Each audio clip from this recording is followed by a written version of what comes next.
നമസ്കാരം. ഇന്ത്യക്ക് പുറത്ത് വിവിധ ഭൂഖണ്ഡങ്ങളിലായി ചിതറിക്കിടക്കുന്ന ഇന്ത്യ പെന്തക്കോസ്ത് ദൈവസഭ അതായത് IPCയുടെ പ്രാദേശിക സഭകളുടെ ഐക്യതയും ആത്മീയ വളർച്ചയും ലക്ഷ്യമിട്ട് 2014 മുതൽ സഭയുടെ ജനറൽ കൗൺസിലിന്റെ അംഗീകാരത്തോടെ പ്രവർത്തിച്ചു വരികയാണ് IPC NRI കൗൺസിൽ. പ്രസ്തുത സംഘടനയുടെ പ്രഥമ ഐക്യ സമ്മേളനമായ IPC NRI ഗ്ലോബൽ കോൺഫറൻസ് ഈ വരുന്ന ജൂലൈ 24 മുതൽ 26 വരെ അമേരിക്കയിലെ പെൻസിൽവാനിയയിലെ ഫിലാദൽഫിയയിൽ വെച്ച് നടക്കുകയാണ്.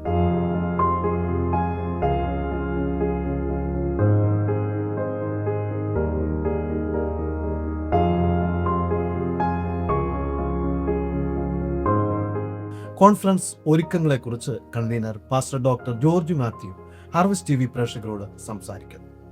നമസ്കാരം പാസ്റ്റർ ജോർജ് മാത്യു.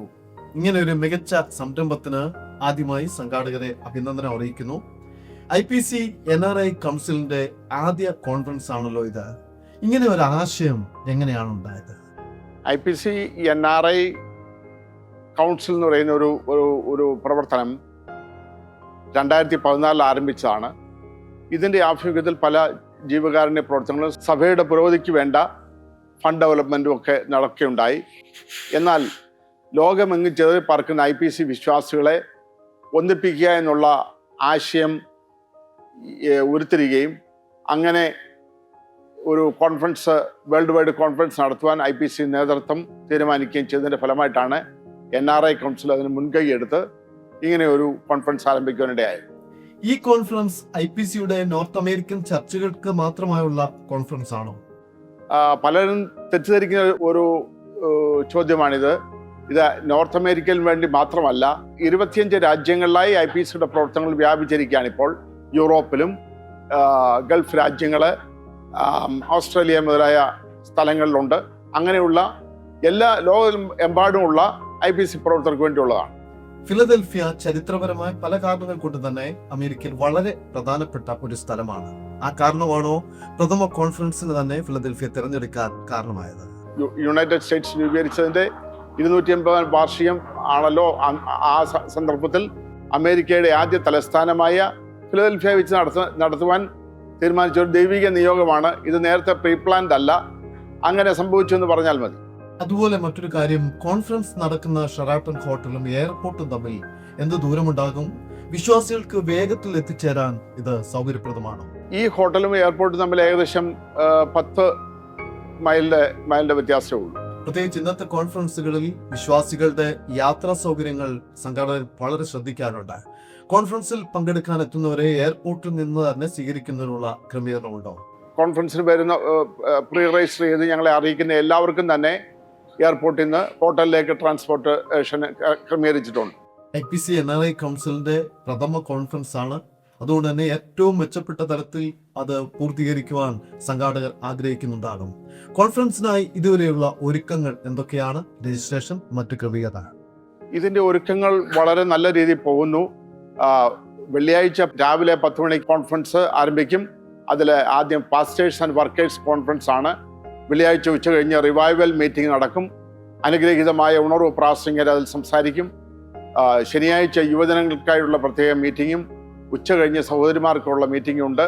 രാത്രിയിലെ പൊതുയോഗമാണ്. അത് ഏവർക്കും കടന്നു വരാവുന്ന യോഗമാണ്. അതിൽ സുപ്രസിദ്ധ പ്രാസംഗികർ പലരും സംസാരിക്കുന്നുണ്ട്. ഞായറാഴ്ച ആരാധനയോടുകൂടി സമാപിക്കും.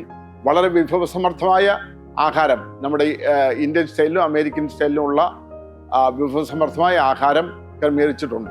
പാസ്റ്റർ ജോർജ് മാത്യു നല്ലൊരു സംഘാടകനാണ്. എന്നാൽ അതുപോലെ സംഘാടകത്വ മികവുള്ള നിരവധി പേർ ഇക്കാര്യത്തിന് അങ്ങയോടൊപ്പം ആവശ്യമാണ്. പാസ്റ്റർ ജോർജ് മാത്യുവിനൊപ്പം മറ്റാരൊക്കെയാണ് ഇതിന്റെ സംഘാടക നിലയിലുള്ളത്? ഈ കോൺഫറൻസിൽ ഇതിന്റെ കൺവീനറായിട്ട് ഞാൻ പ്രവർത്തിക്കുന്നു. എന്നോടൊപ്പം പാസ്റ്റർ ഡോക്ടർ തോമസ് കിടങ്ങാലി എൻ്റെ സെക്രട്ടറി ആയിട്ടും, ബ്രദർ സാബു വർഗീസ് അതിൻ്റെ ട്രഷററായിട്ടും, ബ്രദർ അലസ് ചാണ്ടി ചുനക്കര അതിൻ്റെ യൂത്ത് കോർഡിനേറ്ററായിട്ടും, സിസ്റ്റർ ഷേർലി ചാക്കോ ലേഡീസ് കോർഡിനേറ്ററായിട്ടും പ്രവർത്തിക്കുന്നു. ഇത്തരത്തിലുള്ള ബൃഹത്തായ കോൺഫറൻസുകൾക്കെല്ലാം ഫണ്ട് കണ്ടെത്തുക എന്നുള്ളത് ശ്രമകരമായ ഒരു കാര്യം തന്നെയാണ്. ഈ പ്രഥമ കോൺഫറൻസിന് ഫണ്ട് കണ്ടെത്തുന്നത് എങ്ങനെയാണ്? പ്രധാനമായും സംഘാടകരുടെ കോൺട്രിബ്യൂഷൻ ആണോ അതോ സഭാതലത്തിൽ ഫണ്ട് ശേഖരണത്തിനുള്ള ശ്രമമുണ്ടോ? ഇത് വിശ്വാസത്തിൽ നടത്തുന്ന ഒരു കോൺഫറൻസ് ആണ്. ഇതിന് വേറെ യാതൊരു ധനസഹായം ആരും ഓഫർ ചെയ്തിട്ടില്ല. വോളണ്ടറി ആയിട്ട് ചില കോൺട്രിബ്യൂഷൻ ചെയ്തു. ബാക്കി പണം അത് ഞങ്ങളുടെ കയ്യിൽ നിന്നും മറ്റു ചില അഭ്യുദയകാംക്ഷികൾ ചില അഡ്വർടൈസ്മെന്റ് ഒക്കെ തന്നതിന്റെ ഫലമായിട്ടാണ് നടത്തുന്നത്. ഈ കോൺഫറൻസ് സ്ഥിരമായി അമേരിക്കയിൽ തന്നെ നടത്തുവാനാണോ ഉദ്ദേശിക്കുന്നത്? ഏഷ്യ, യൂറോപ്പ് ആദ്യായ മേഖലകളിലെ സഭകളുടെ പങ്കാളിത്തം പ്രതീക്ഷിക്കുന്നതിനാൽ മറ്റു രാജ്യങ്ങളിലും ഈ കോൺഫറൻസ് പ്രതീക്ഷിക്കാമോ വരും വർഷങ്ങളിൽ? ഞാൻ നേരത്തെ സൂചിപ്പിച്ച പോലെ അമേരിക്കയിൽ എല്ലാ വർഷവും നടത്തുന്നില്ല. അടുത്ത വർഷങ്ങളിൽ യൂറോപ്പിലും ഗൾഫിലും ഓസ്ട്രേലിയയിലും ഒക്കെ നടത്തുവാനാണ് ഉദ്ദേശിക്കുന്നത്. അതിനുശേഷം ഏതെങ്കിലും വർഷം ഇവിടെ സൗകര്യമുള്ളപ്പം മറ്റ് കോൺഫറൻസുകൾക്ക്, അതായത് പ്രത്യേകിച്ച് IPC ഫാമിലി കോൺഫറൻസിനൊന്നും ഇന്റർഫിയറൻസ് ഇല്ലാതെ അതില്ലാത്ത വർഷം മാത്രമേ അമേരിക്കയിൽ നടക്കൂ. ഒരു ചോദ്യം കൂടി, കോൺഫറൻസുമായി ബന്ധപ്പെട്ട് ഹാർവസ്റ്റ് TV പ്രേക്ഷകരോട് പറയാനുള്ളത് എന്താ? ഹാർവസ്റ്റ് TV വളരെ നല്ലൊരു പ്രവർത്തനമാണ് ചെയ്യുന്നത്. ലോകത്തിലെ പ്രത്യേകിച്ച് IPC-യുമായിട്ടുള്ള ബന്ധത്തിൽ അനേക കോൺഫറൻസുകൾ കവർ ചെയ്യുവാൻ ഹാർവസ്റ്റ് TVക്ക് കഴിഞ്ഞ നാളുകളിൽ സാധിച്ചു. പ്രത്യേകിച്ച് ബ്രദർ ബിബി വളരെ വലിയൊരു സേവനമാണ് ചെയ്യുന്നത്. നിങ്ങളെ ദൈവം ധാരാളമായിട്ട് അനുഗ്രഹിക്കട്ടെ. ഹാർവസ്റ്റ് TV തുടർന്നും ലോകമെമ്പാടുമുള്ള നമ്മുടെ വ്യൂവേഴ്സിനെ ഇങ്ങനെയുള്ള കോൺഫറൻസുകൾ എത്തിക്കുവാൻ ദൈവം നിങ്ങളെ സഹായിക്കട്ടെ എന്ന് ആത്മാർത്ഥമായി പ്രാർത്ഥിക്കുന്നു. വളരെ നന്ദി പാസ്റ്റർ ജോർജ് മാത്യു. ഇതൊരു മികച്ച തുടക്കമാകട്ടെ. സഭകളുടെ ഐക്യതയ്ക്കും വളർച്ചയ്ക്കും ആത്മീയ ഉണർവിനും ഈ കോൺഫറൻസ് മുഖാന്തരമാകട്ടെ എന്നും ഞാൻ പ്രാർത്ഥിക്കുന്നു. IPC NRI ഗ്ലോബൽ കോൺഫറൻസിന് ഹാർവസ്റ്റ് TVയുടെ പ്രാർത്ഥനാശംസ.